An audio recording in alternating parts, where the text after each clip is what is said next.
Hey guys, how's it going? Kevin Cleary here with a knife video for you. Today I want to have a little discussion about the pursuit of perfection, about the ever improving levels of quality and materials and fit and finish and machining and all of the things that go along with that come into the knife world. And first let me say that this is a pretty standard human pursuit, okay? It doesn't matter what area of or what discipline you look at, there will be some people who take it above and beyond. And so consider, for example, woodworking, some of the things that I've seen in terms of inlay and different materials and hand carving and all kinds of crazy details that get put into projects like shelves or tables that, it's a pretty simple thing, but they have taken it and made it complex and detailed and crazy. All right. And there's nothing wrong with that. Same thing about cars. All right. You think of cars where both there's two different avenues I suppose we could pursue here. One, high-end cars like Lamborghinis and Ferraris and things of that nature, where they're just precision tuned and all kinds of detail is accounted for. But not only that, if you ever go to like a classic car show and you see where some people have disassembled the engine into the smallest parts and polished every one and made all kinds of interesting modifications and paint jobs and you know so this is a pretty common thing. We could add watches, and even in the discussion of knives. All right, and by the way, these are two examples that I brought out here because they're just highly functional cutting tools. All right, but if you think about in terms of knives and swords and axes and all kinds of weaponry, there's a long-standing tradition of going above and beyond and building these detailed, ornate, crazy things that are not just about making a functional tool, but go to take that pursuit to a whole different level. And craftsmen, who just spend hours and hours figuring out, what they can do and how they can take something to a whole different level than just a functional tool.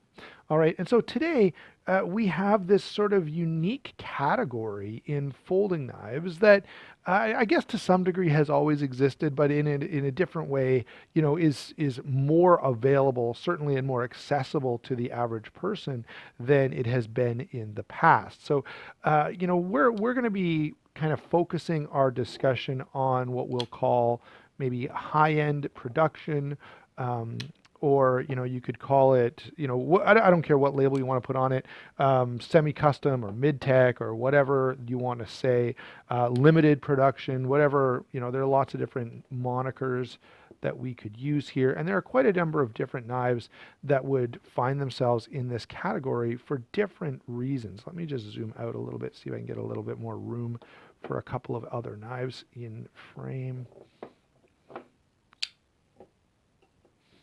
Okay, and so this whole branch of the knife hobby is interesting to me for a couple of reasons. One, it's interesting that this is an important part of the marketplace at all. And in fact, much to, I think, our benefit as users, as enthusiasts, it's actually become a pretty competitive portion of the marketplace where this used to be, high-end stuff like what we've been talking about used to be sort of reserved for the wealthy and the comfortable and the affluent. Well, now we're at a point where the fact is most people who live in North America are at a comfort level that makes this fairly mainstream, okay? Now, not totally mainstream, and I get that there are a lot of people who could never and would never try to afford any of the knives that are sitting here on in front of the camera. I absolutely get that. By the way, let me take a quick aside here. Number one, I'm going to put a link to DLT trading, and if you use that link, it does help the channel. Number two, I actually want this video to lead into another video. There's a couple other videos that I want to do that kind of spring out of this one. But one is I would love to have you guys list down in the comments or over on the Sharp Stuff Facebook page. I'll probably post this as well Canadian Knife and Gear and on EDC Addicts because I want to get as much feedback as I can, and on Instagram as well. But I would love for you to list down in the comments here or in any of those other places I've mentioned, what would you submit as the most perfect folding knife? All right, and I want you to try and set aside your biases, okay? And so I'm not asking what is the most perfect knife for you, but think of it maybe this way: if you were on the committee that got to decide what pocket knife are we going to give to everybody. All right, you have a magic genie who can just poof it into everyone's pocket. Maybe what knife would you kind of submit as the most perfect, the closest thing to folding knife perfection that has ever been conceived of? Okay, that's what I want you guys to comment with down below. Okay, so having gotten that question out of the way, there are a couple other things that we need to think about here.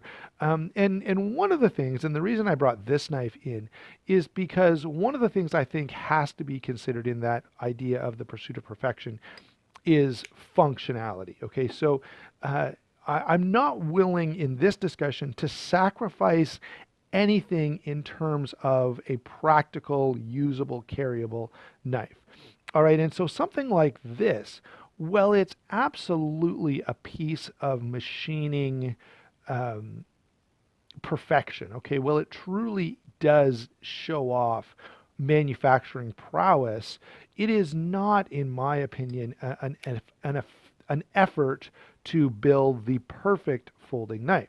Okay, the other knives that you have here on the table, well, they're not entirely practical in every way. They're at least attempting to make something that is going to be used and carried and checks off all the practical boxes. Okay, and really all of these do that. So what I mean by the practical boxes is it needs to do all the stuff that a knife is supposed to do really well. Okay, so it can't, for example, have a lock bar that's hard to get a hold of. It can't have poor edge geometry. It can't have a non-functioning or less than good, well-functioning pocket clip.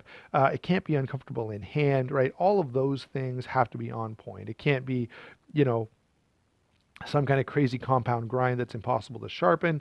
Those kinds of things disqualify because they sacrifice something about practicality.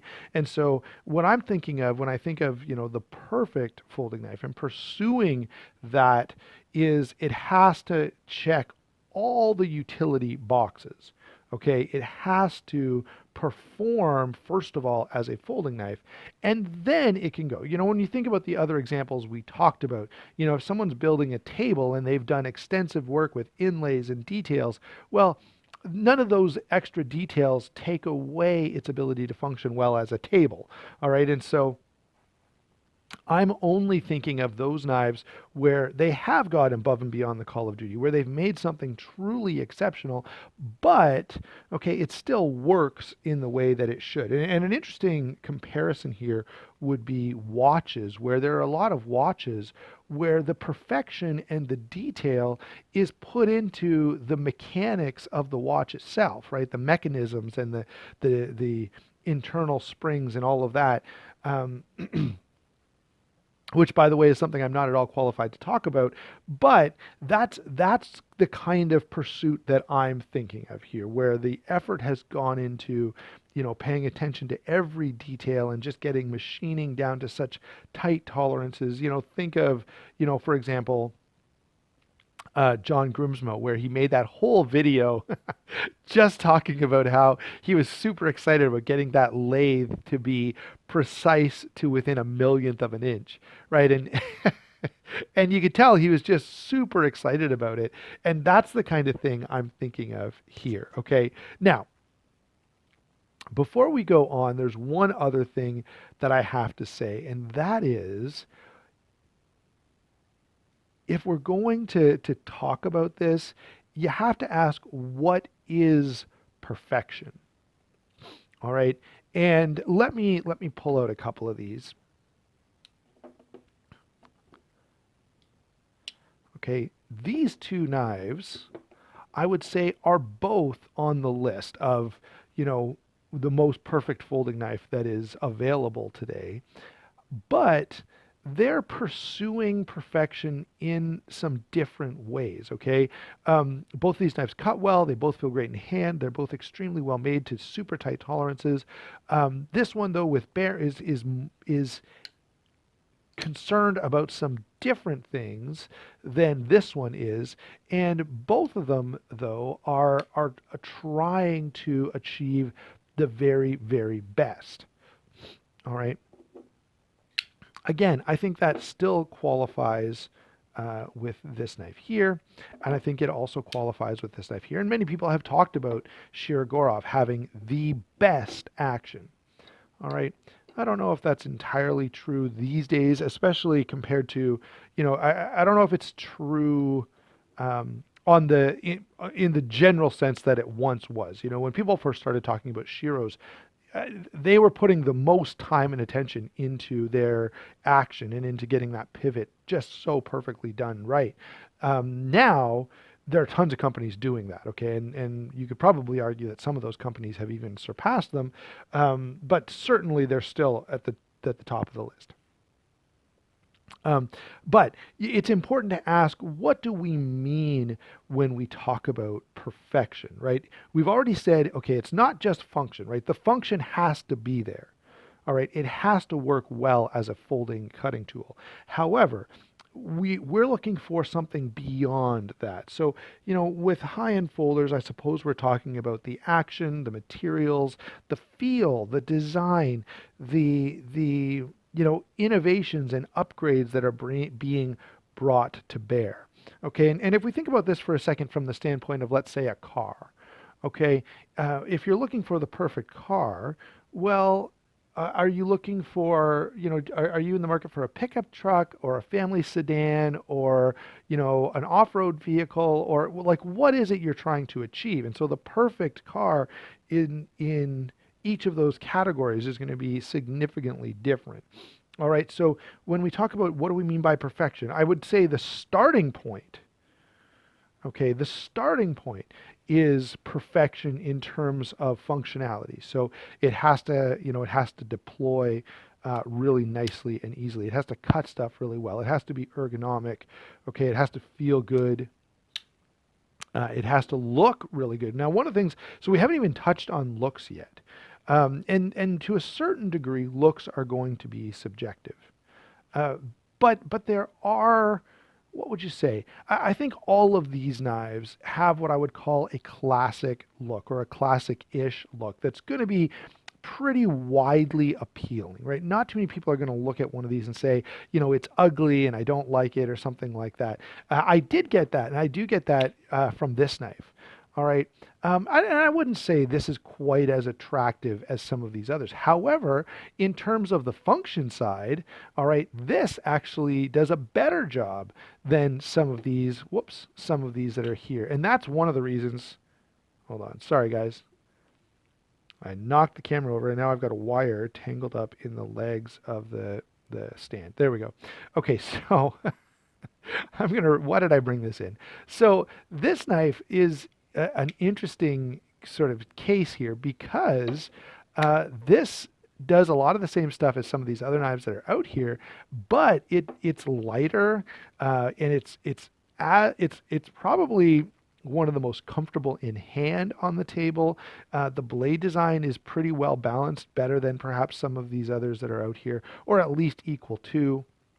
Okay, so this is something, now the one area where this doesn't quite maybe do as well is it's not as classic of a looking knife. And some people have actually commented it's just ugly. And not everyone is going to love everything. That's just the facts. But in terms of quality and fit and finish, in terms of how light this is, how comfortable it is, how well the blade functions, this is on par with virtually anything here. And so that's a part of our consideration. Okay, now let's bring back the main knives we were looking at. Look at my whole camera's messed up now. Sorry about that, guys. So I guess the next thing that I wanted to say there is, what do we mean by perfect? And that might be a little bit different for each individual person. But generally speaking, we're saying, okay, the function has to be there, and now we've got to go above and beyond. So in addition to functioning in terms of it opens, it closes, it locks well, and it cuts stuff, now, and it can, clip into your pocket easily, now we care about, how it looks, how it feels, like how smooth is this, how snappy is the detent. It's not enough that the detent is just strong enough to allow the knife to open consistently, but does it feel good? Does it open with authority? Is it smooth? Is it drop shut? How is that feel in hand as we move the blade through its range of motion? Um, what kind of materials? Now, all of these are pretty standard. We've got micarta, titanium. There's nothing here. There's no mokatai or Timascus or any of that stuff. That's just not what I'm into. Some of you watching probably are really into some of that stuff. Okay, Skylar, I know if you're watching, he loves the higher end materials, and he loves to get those knives that have all those crazy details going on from mokatai and Timascus and all kinds of things like that. Dr. Frunke would be another great example where a perfect knife for him is going to have some of those. And for Dr. Frunke, one of the interesting things that he does is he tries to go in a direction and find something that no one else is doing, and ask for materials that a lot of makers haven't even worked with before, which is an interesting, that adds a whole new component to this discussion. But before we go any further then, so now that we're thinking of, pursuit of perfection, what are some of the knives that are really doing that? And I think we've got some of them right here. I think Chris Reeve for sure, Koenig, Shirogorov, Riot. I think we could add, in addition to what I have here, we need to add Custom Knife Factory, Rockstead, certainly the Grimsmos, Holt. We could probably, there'd be a few others that are on that short list. But I tried to pull in, more manufacturers than anything else. So these guys are all really pursuing taking the idea of a folding knife to a whole different level.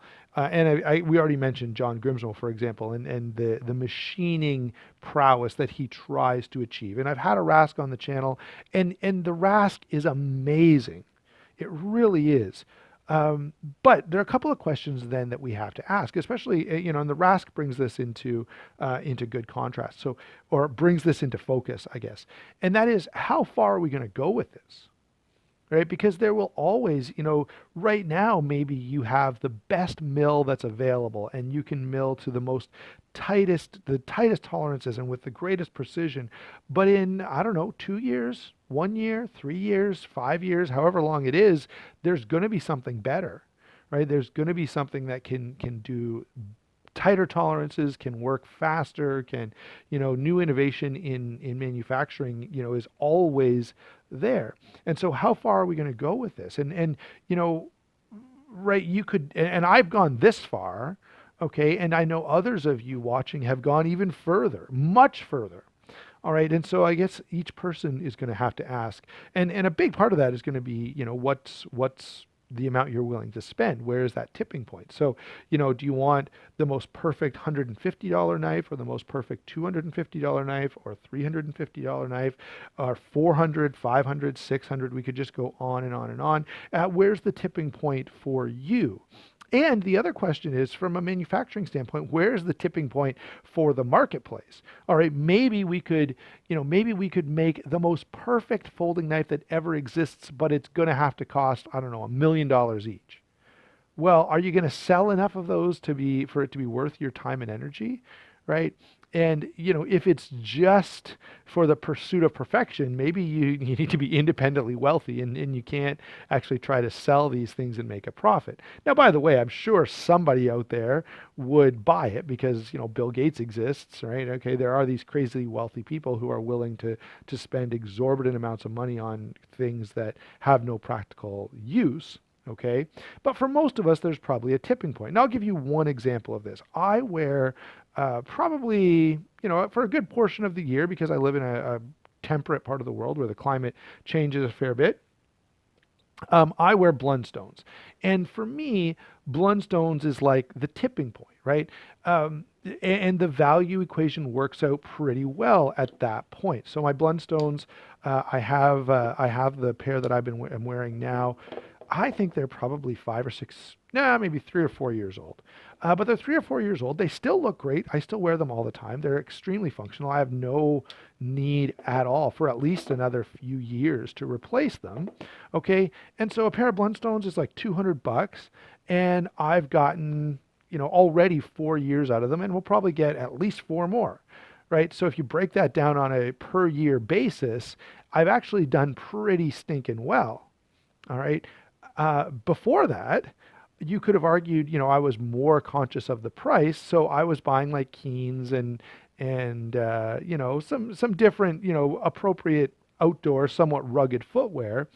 But I was finding myself having to buy, a new pair of Keens or North Face or something like that, Merrell, every year, and I remember thinking, I used to kind of have a challenge where if I kind of really take care of these and I'm a little bit careful, I might be able to get them to last for like 14 months or 15 months. And I counted how many months past a year they lasted, and I used to get really excited. And I remember when I bought Blundstones, I was actually talking to someone about this, where I'm like, here we are.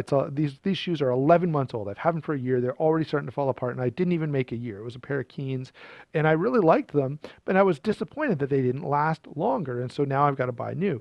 And he said, you could just buy a pair of Blundstones, spend double the money, and then don't spend it again for 6 or 8 years.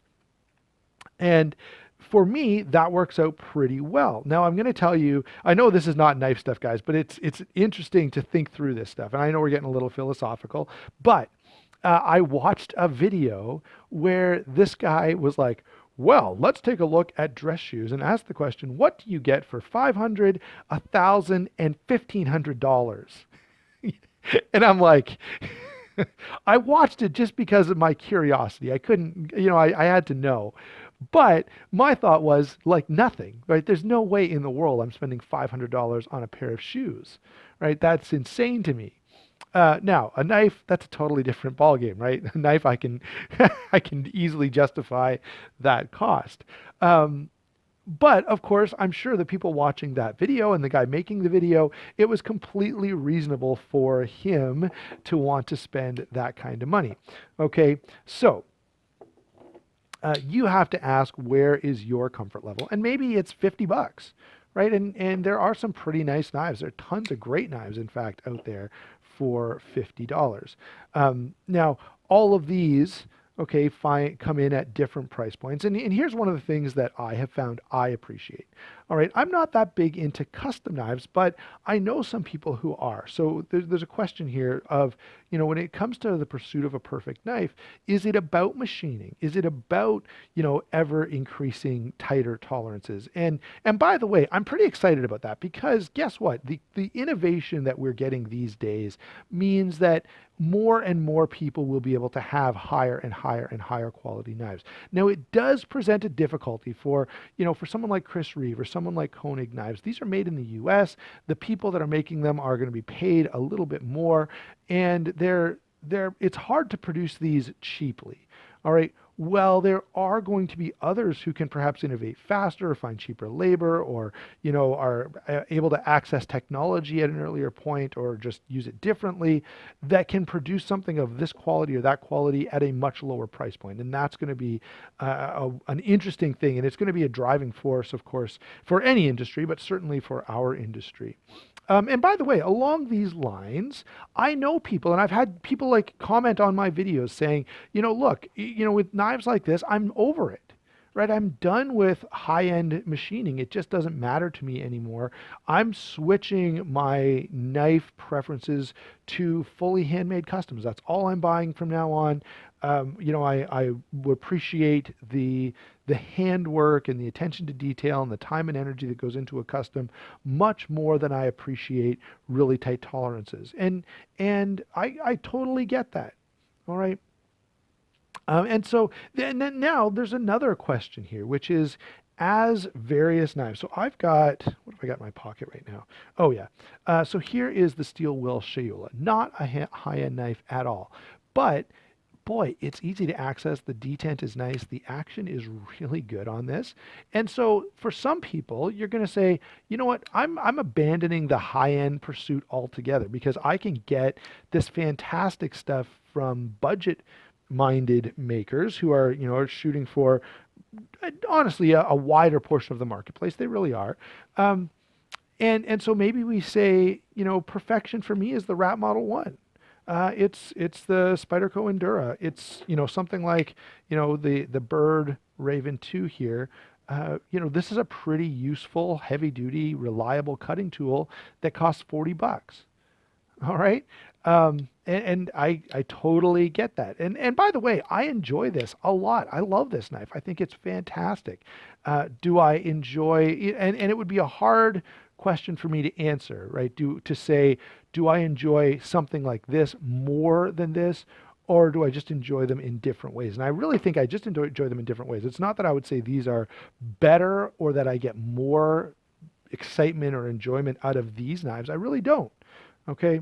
But let's kind of think, as we get back on topic here, we're talking about the pursuit of perfection, how much we're willing to spend. What about how much we're willing to do? Perhaps modification is something to consider. There are all kinds of aftermarket options recently, and this is something I'm really excited about. I haven't pulled the trigger yet, but I probably will. There are now roller bearings for zero tolerances, at least for the 0470 and possibly for other models. And I can't remember who's doing that. If someone wants to comment down below, or if I think about it when I'm done, I'll quickly look it up and give you guys the Instagram account. It's a well-known one, and I'm just going blank on it, which is silly. Now, the other thing we have to think about is, by the way, when we think about modifying a knife, changing out the scales, or doing something that makes it uniquely ours, there has been, of course, this possibility to get the perfect knife for you from a custom maker for a long time, right? So with custom knives, you can specify, hey, I want a thinner grind, I want this blade steel, I want these materials. Now, by the way, most custom makers are not as custom as they once were. They generally they do what I call production customs, and that's kind of a helpful thing in that we can sort of know what we're going to be dealing with. But it also may mean that to some degree you don't have as much say unless you've built up a good unless you've built some kind of relationship and this maker is willing to work with you and accommodate you a little. The other thing is some popular makers are just in such high demand that they can't stop and make a different handle material or blade grind or something for one person because their books are so full and they're so far behind that they're just going crazy trying to make the next I've just got to make a dozen of these, so let's hurry up and get going. So be aware of that, but it does present that option, right? You could go to a custom knife maker and say, and there are custom Koenigs. So let's use this as an example because this is a pretty well-known one, and some well-known. I want to say Austin, Epic Snuggle Bunny recently talked about his desire for a custom Arius, right? So he's going to talk to Bill Koenig and he's going to say, I want this or that feature, and it's going to be an Arius, which is already a great knife, but it's going to be very specific to him and his desires, which is actually a pretty neat thing to think about. All right, so.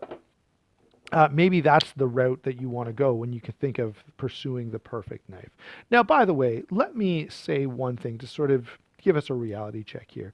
Perhaps it's just the excitement of something new that we're really pursuing. And I know this is going to get a little bit preachy, but forgive me. I'm a preacher, guys. Give me 1 point, okay, of preachiness. All right, just one. If that's the case, if all it is the endorphin rush that we get from clicking buy, then perhaps it's time to take a little break. All right, maybe take time to appreciate the things you already have, right? Take time to appreciate how great, something, I've had this knife now for, 6 or 8 months, I guess closer to 6 months, but every time I pick it up, I think, wow, what a fantastic knife.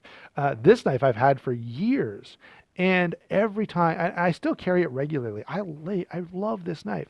And I think sometimes it's important to kind of take a step back and go, okay, I've got really cool stuff in my collection. I don't need to be pursuing the next big thing that's coming out. Let's take a break All right, and think about how fortunate we already are. And by the way, if you're even considering buying these things, right? And if you own any multi-hundred dollar pocket knife, consider how fortunate we all are, and we really, really are. Okay, so conclusion. We are fortunate. We're fortunate to live in a time and be a part of a hobby where we can even have this discussion, where that the idea of making something even a little bit better all the time is even a consideration. All right. And furthermore, we're fortunate to live in a time where this is something regular people can be interested in and pursue. All right. There was a time where many of the things that we kind of think of as hobbies just weren't possible for many, many people. And look, it wasn't that long ago when I was a kid, and I'll bet you many of you watching this, now there'll be some young people who will be like, what? That was a thing? When I was a kid, a big screen TV was a huge luxury, and only those who were very wealthy had a big screen TV. Right? And so to go from that to today where every household has a big screen TV and you can buy them at Walmart for like 300 bucks is crazy. And so I look forward to the next upgrade, to the next innovation, to the next cool thing that we start to see take hold in the knife industry. And so there's one other consider thing that I'd like to ask you as I kind of close. And I'm going to grab all the knives I've got on the table and just bring them in here, and I'll give you a quick rundown of what they are. I realize now that I haven't mentioned that. And so let's do a quick run through here. So we have the WE Knives Arrakis, the WE Knives 037, the Koenig Arius, the Shirgorov F95, the Riot Torrent, the Bird Raven 2, the Spyderco Paramilitary 2, and the Chris Reeve knives in Cosi. Now, let me get back to that next question that I have for you, and I'd love to hear your thoughts. What is your favorite innovation, right? Lots of these knives have some cool features going on that are really, really impressive. And so, whether it's, the frame lock itself, whether it's a certain type of lock, maybe a compression lock or an axis lock, great, cool innovations. Whether it be the idea of a lock bar insert or bearing pivot or a flipper tab or whatever the case may be, I'd love to hear what you think is the best innovation in folding knives and why you think that's so significant. And that I think will, in the next couple of weeks, we'll make another video with that. So I've asked you guys two big questions here. What is the most perfect folding knife, and what is the best or coolest innovation or the most enjoyable innovation in folding knives? So I'd love to hear those things in the comments down below. Thanks a lot for watching. Don't forget to use that link to DLT Trading. It does help the channel a whole lot. Helps me to continue making content like this and to afford some of this higher end stuff. And so there you go, guys. We'll talk to you soon.